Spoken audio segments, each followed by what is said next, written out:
ongea nasi. Kwa kuongea kwako tunapewa uzima. Kuongea kwako inaleta afya katika miili zetu. Sisi tusionekane, tusiongee, lakini Roho Mtakatifu zungumza nasi. Tunaibariki, tunabariki kusanyiko, tunabariki neno ya leo kwa uwezo wa jina la Yesu. Amen. Amen. Asante tunausuka. Okay, tunamshukuru Mungu kwa ajili ya kutuelimisha na kutupa tena muda tuongee neno la Bwana. Amen. Amen. Okay, tunakamata shairi yetu iliyopewa katika Walawi. Ninaweza kusika kama huku msomaji anaweza kunisaidia kwa ajili ya lugha ya Kiswahili, kwa sababu sisi tuna Biblia hapa ya Kifaransa. Walawi 16 verse ya 14 mpaka 16. Msomaji kama iko wa Swahili atusaidie kwa haraka zaidi. Walawi 16 verse ya 14 mpaka 16. Walawi 16 14 hadi 16. Kisha atatoa baadhi ya damu ya yule ng'ombe na kuinyunyiza kwa kidole chake juu ya kiti cha rehema upande wa mashariki, na mbele ya kiti cha rehema atainyunyiza ile damu kwa kidole chake mara 7. Kisha atamchinja yule mbuzi wa sadaka ya dhambi aliye kwa ajili ya watu, na kuileta damu yake ndani ya pazia, na kwa damu hiyo atafanya vile vile kama alivyofanya kwa damu ya ng'ombe, na kuinyunyizia juu ya kiti cha rehema na mbele ya kiti cha rehema. 16. Naye atafanya upatanisho kwa ajili ya mahali patakatifu kwa sababu ya mambo machafu ya wana wa Israeli, na kwa sababu ya makosa yao, na kwa ajili ya dhambi zao zote. Naye atafanya vile vile kwa ajili ya hema ya kukutania ikaayo pamoja nao katikati ya machafu yao. Amen. Amen. Amen. Kwa majina niko mdogo ya wachungaji, nami pia kwa jina ni Josephat Mbala. Amen. Amen. Ya muhimu tuningia katika neno letu. Kwa leo tutaongelea kuhusu juu ya damu na faida ya damu. Na kabla tuongelee juu ya damu, tunaona kichwa kabambi ya sababu ya damu ni upendo wa Mungu kwa ajili ya mwanadamu. Hiyo ndio ilikuwa teme kabambi ya Mungu kwa ajili ya mwanadamu. Na hiyo teme alitoa jina, na jina ya ile upendo alikuwa nayo akaipatia jina Pasaka. Ndio tunaita Pasaka. Ilikuwa ni jina yenyewe Mungu aliyechukua katika upendo wake akaipatia jina ya Pasaka. Na hivyo katika upendo ya Mungu alichagua kama vile mtu anaweza kuondoka na ni Yesu Kristo. Sasa hiyo katika upendo alama Mungu aliyechagua ilikuwa ni msalaba. Sasa bei ya hiyo upendo ndio tunaenda ona damu. Bwana pewe sifa. Amen. Bwana pewe sifa. Amen. Sasa damu iko ya thamani sana mbele ya macho ya Mungu, kwa sababu Pasaka ni karamu iliyo takatifu mbele ya Mungu, kwa sababu alichagua teme kabambi yeye pekee akaipatia upendo. Ndio tunaona katika Mathayo katika Yohane 3 anasema kama vile alivyopenda ulimwengu akatoa. Tunaona tena kadri Mungu aliyechagua ilikuwa ni upendo. Upendo kupitia kurekiperemwa na damu aliyopotea. Sasa kwa ajili ya kurekiperemwa na damu ilibidi achague mtu. Na huyu mtu alijitoa, tunamwita Yesu Kristo. Mungu abariki waimbaji. Wanatubariki sana na nyimbo kuhusu ya damu. Unakaa, unatembea, unaongea, kwa sababu damu iko na zunguruka mzuri katika mwili. Damu kisimama, mtu anabadilisha kwa jina. Hata itwa tena mtu anaita marehemu wala kufa, aliyekufa anabadilishwa jina. Kwa sababu ya nini? Damu. Sasa damu ina bei kali. Mungu aliona hiyo damu ni damu yenye ina bei kali mbele ya macho ya Bwana. Amen. Amen. Sasa hiyo Pasaka kama vile ni karamu iliyo takatifu mbele ya Bwana, ina lengo yake, kama vile tunaita objective ya hiyo Pasaka ya Bwana. Binti ya Mungu ni kutafuta mtu aliyepotea. Sasa katika objective ya Mungu juu ya upendo, tunaona kuna chemchemi original ya kila evre yote, na teoria ilikuwa jioni na asubuhi. Iliefua elie matin. Na juu hiyo ipatikane hiyo orsi ya hiyo kitu. Sasa Mungu alikuwa alishaipangia tangia zamani. Usomaji ulisomewa Ufunuo.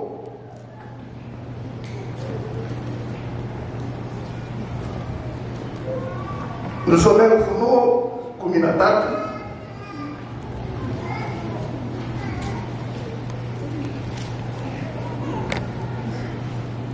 Ufunuo 13 verse yake ya 8.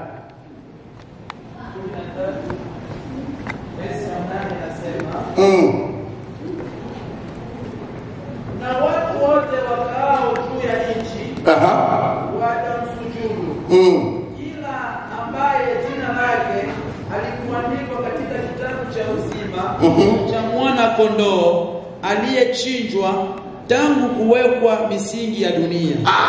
Mwana kondoo alichinjwa tangu watie misingi ya ulimwengu.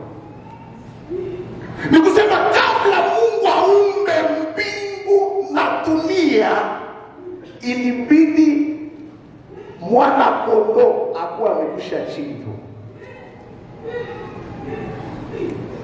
Bwana pewe sifa. Bwana pewe sifa. Sasa huyu mwana kondoo aliyechinjwa tangu misingi ya ulimwengu iwekwe, kulikuwa na lengo. Wakolosai wanatuambia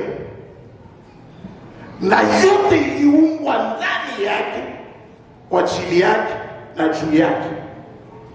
Na iliyoumbwa ndani yake ilibidi, tunaona sasa ndani, na kule ndani inabidi Mungu anyoshe mkono wake aitie ndani ya kokote. Na juu ya kokote ndani, tuseme kila kitu chote kiliyeumbwa ilibidi ukwe presence ya mwana kondoo aliyo Kristo.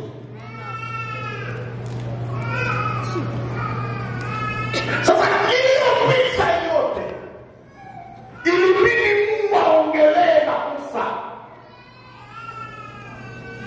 Mungu akaita Musa apate kuipata. Tutaingia katika shairi yetu. Musa akafanya siku 6 mlimani. Alikuwa katika sobe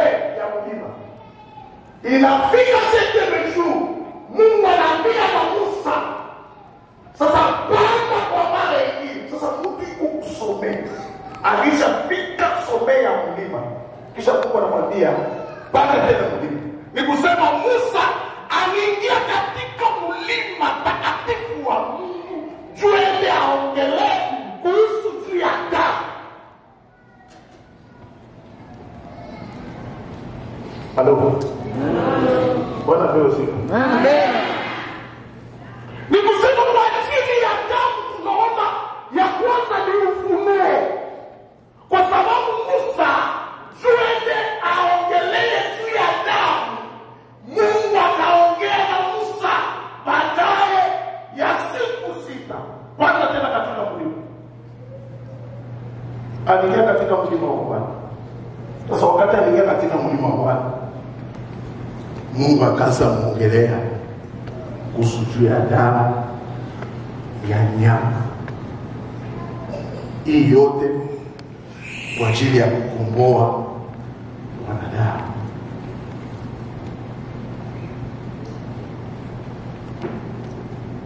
Kwa nini Mungu alitayarisha iliyo mwana kondoo? Tangu mwanzo wa msingi alikuwa shajua kama mwanadamu atamkosea, atafanya dhambi.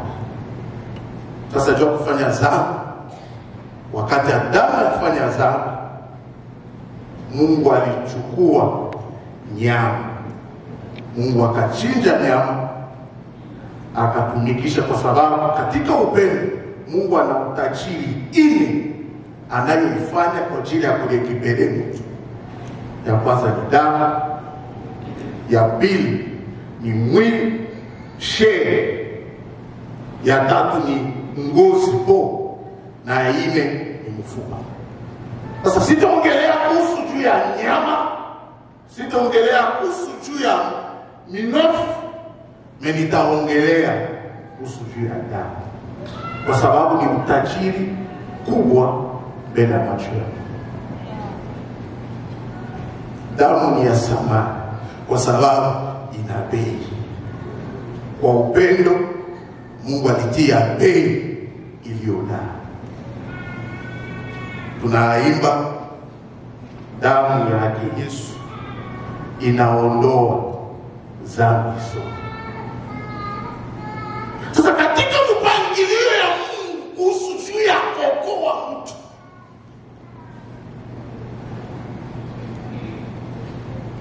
ili bidi achague tu mtu, kwa sababu Mungu ni Trinity. Yeye ni Baba, yeye ni Mwana, na yeye ni Roho Mtakatifu. Sasa Baba hawezi kukufa, na mwenyewe anatosha kukufa ni Mwana.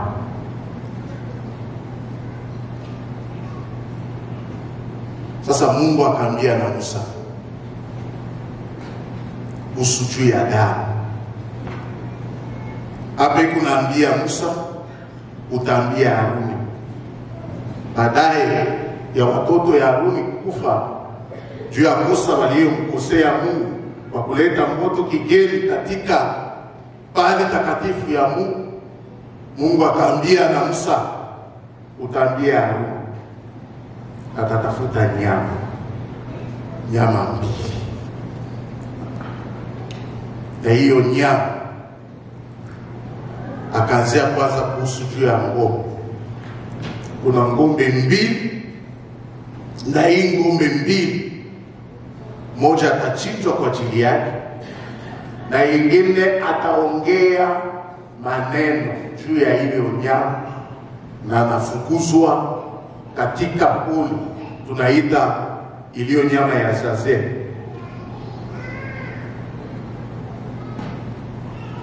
Sasa Mungu kunaambia na Musa, Haruni atachukua iliyo mbuzi. Sasa hiyo mbuzi jua ingie pale takatifu, hata ingia na damu. Kusema yenyewe inahusika na presence ya Mungu, anaona thamani yake ni damu. Tunaona mtu aliyekosea kwa kumwaga damu wa kwanza alikuwa ni Kaini. Kaini wakati alimwaga damu, damu inaongea, kwa sababu ndani ya damu una uzima ndani. Damu ikaongea kuhusu juu ya jinsi Kaini anamuua, na inakuwa ikuna reklame mbele ya macho ya Bwana mpaka Mungu akashuka, kwa sababu Mungu anapenda mwenye dhambi na akubalie dhambi.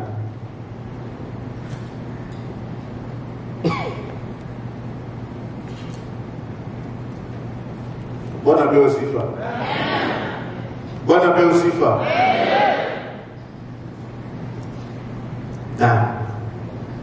Sasa wakati Haruni ataingia pahali takatifu, na pahali takatifu ataingia, yenye atabeba mikononi mwake ni damu. Atenda kaitia mwespiatua yenye ilikuwa katika sanduku la ngano yenye ilijengewa ndani, atamamia kidole yake mara ya 7. Pale ilikuwa ni uwepo ya Mungu, ilikuwa pale kenyewe Mungu ataona kwa ajili ya ondoleo ya dhambi ya Israeli ni damu. Sasa hiyo damu, ingawa ilikuwa ni sheria Mungu aliyepanga kwa Musa, haikuweza na kuleta uzima kwa ajili ya Israeli, kwa sababu sheria inaua. Anayekuja kuleta uzima ni Kristo. Sasa juu ya uzima wake inahitajika damu. Msomaji unisomee Ibrania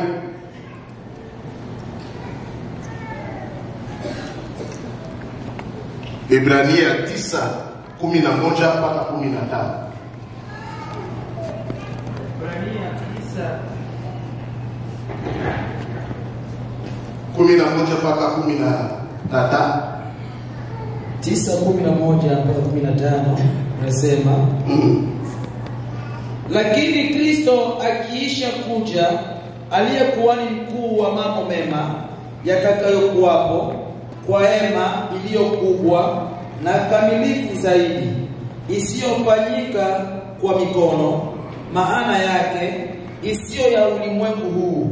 12, wala si kwa damu ya mbuzi na ndama, bali kwa damu yake mwenyewe aliingia mara moja tu katika patakatifu, akiisha kupata ukombozi wa milele. 13, kwa maana ikiwa damu ya mbuzi na mafahali na majivu ya ndama ya ng'ombe walionyunyiziwa wenye uchafu utakasa hata kusafisha mwili. 14, basi si zaidi damu yake Kristo, ambaye kwamba kwa Roho wa milele alijitoa nafsi yake kwa Mungu kuwa sadaka isiyo na mawaa, itawasafisha dhamiri zenu na matendo maovu, mpate kumwabudu Mungu aliye hai. 15, na kwa sababu hii ni mjumbe wa agano jipya, ili mauti ikiisha kufanyika kwa kukomboa makosa yaliyokuwa chini ya agano la kwanza, hao walioitwa waipokee ahadi ya urithi wa milele. Amen. Amen. Amen. Mungu akaambia na Musa, tambia Haruni ataingia limoja pali takatifu, asiingie kwa kila saa. Juu akiingia hiyo na kifo kitamshika. Sasa Ibrania iko natueleza kuna mtu mmoja anayeita Yesu. Sasa yeye aliingia katika hema isiyojengwa na mikono ya wanadamu, na huko aliingia na damu yake mwenyewe. Sasa jua ingie na damu, tunaona sadaka. Hebu acha niseme hivi, kila mume yote ya kila sadaka kuna kitu kinayofichwa nyuma ya sadaka. Unisikie? Kila sadaka yote mtu afanyayo, nyuma ya kila sadaka kuna jambo kadhaa inayofichwa. Mungu akamwambia Musa, kwenda ukomboe wana wa Israeli. Musa wakati alifika kwa Farao, swali ya kwanza, uturuhusu twende katika jangwa, twende tufanyie Mungu sadaka, jua asituue. Kila nyuma yote ya sadaka kuna jambo iliyofichwa. Israeli hawawezi kutia Misri kama kuna sadaka. Ufungulivu wote wa Israeli itatokana na sadaka, na hiyo sadaka ni sadaka kuu ya damu.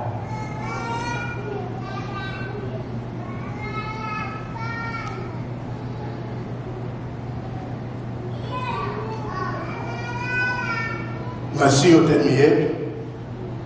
Kulikuwa na lengo, Mungu alimwambia hiyo damu utaitia katika mabilioni 2 ya mlango.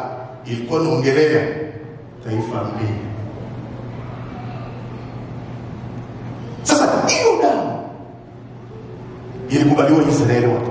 Sasa Ibrahim aliambia ya kama Kristo aliingia limoja tu katika hema isiyojengwa na mikono ya mwanadamu. Ni kusema alivuka hema yenyewe Musa aliyojenga, akaingia na sadaka ya mwili yake. Lakini kenye Mungu anataka aone ni damu. Sasa hiyo damu inatuosha kwa dhambi zetu. Hiyo damu inatukubali. Siku Kristo aliyofufuka, wakati Miriam asogea juu amguse, alimwambia usiniguse, bado sijaenda kwa Baba. Aenda lete ripoti ya nini? Ya damu. Kwa sababu hiyo damu inaongea kuliko damu ya nani? Ya Abeli. Kwa sababu damu ya Abeli ilikuwa na reclame vengeance ya kisi ndugu yake anamuua. Lakini damu ya Kristo inatuokoa kutoka katika dhambi. Hakuna kitu hata kimoja kenyewe inaweza tena kutukumu, kwa sababu alikubali msalaba.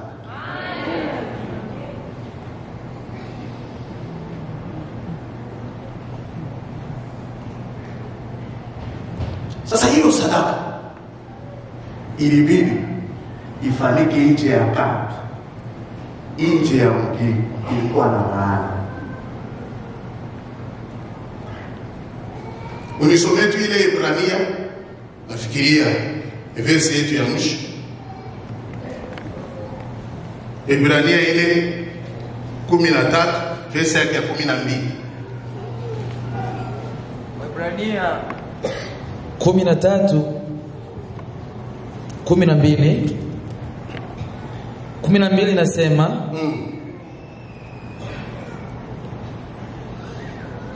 kwa ajili hii Yesu naye ili awatakase watu kwa damu yake mwenyewe aliteswa nje ya lango.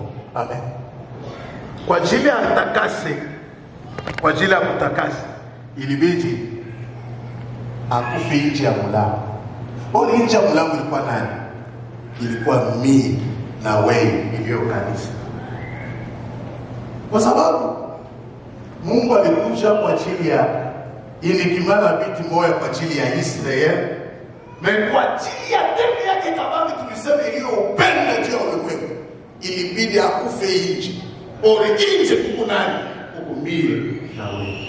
Sasa mateso wala damu ya Kristo iliyomwagika nje inatupatia samani mie na wewe, ili dhambi tena isisabiliwe.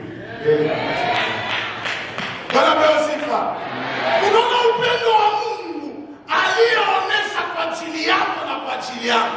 Ilibidi mtu aliyetaliwa kama vile atakuwa sadaka iliyo Kristo akufe nchi, damu imwagike kwa ajili yako na kwa ajili yangu. Kwa hiyo upendo Mungu aliyoifanya, na leo hiyo damu inakuweka huru. Astahili kupewa tasifa kama anastahili. Mimi na wewe piga kwa mkono mbili na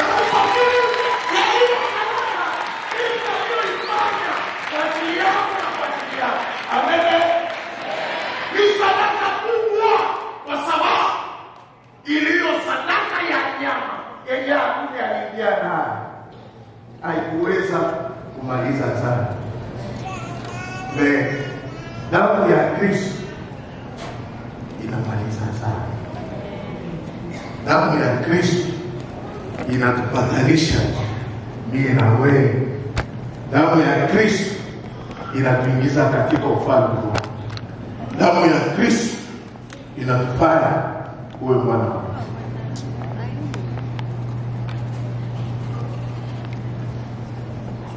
Alikubali atoe.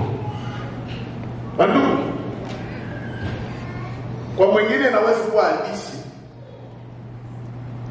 Wakati ilikuwa naelezwa nani anaweza kushuka akomboe mtu, mbingu linyamaza, dunia linyamaza. Kama vile iliyopangiliwa tangu misingi ya ulimwengu iweke, na ilibidi mwana kondoo alikuwa amekwisha dendani kuchini akakubali. Nyuma ya msalaba anasema uwasamehe na wajue wenyewe wanayofanya. Tunasema uwezo wa damu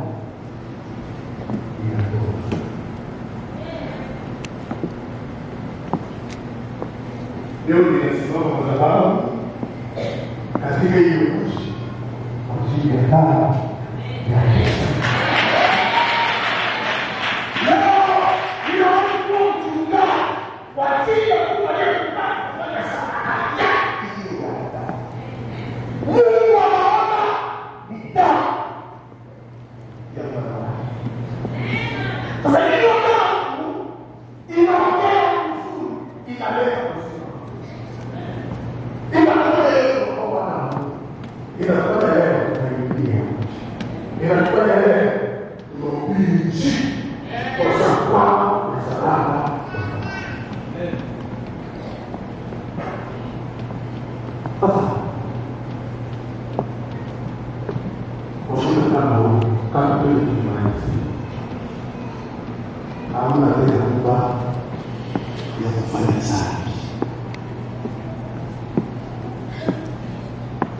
mtu aliyekubali, na huyu mtu alitoa sadaka yake ya mwili kwa ajili ya nini? Ya dhambi sana. Sasa amekwisha kukuosha, amekwisha kutoa sana.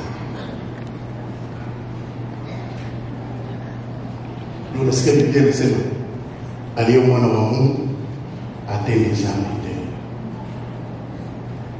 Mali yote Kristo alikuwa anapita, atamwambia kwenda na usitende tena. Yesu aliingia moyo na aliingia mara ya pili. Aliingia mahali takatifu limoja. Sasa wakati yeye na wewe tunafanya dhambi, tukuna mkabalie tena aingie kwa mara ya pili, jibu linasema hapana. Sasa damu ivuruge. Sasa hiyo damu imekwisha kukuosha. Sasa tusifanye tena sana. Bwana apewe sifa. Amen. Hii kwa neno letu ya siku ya leo.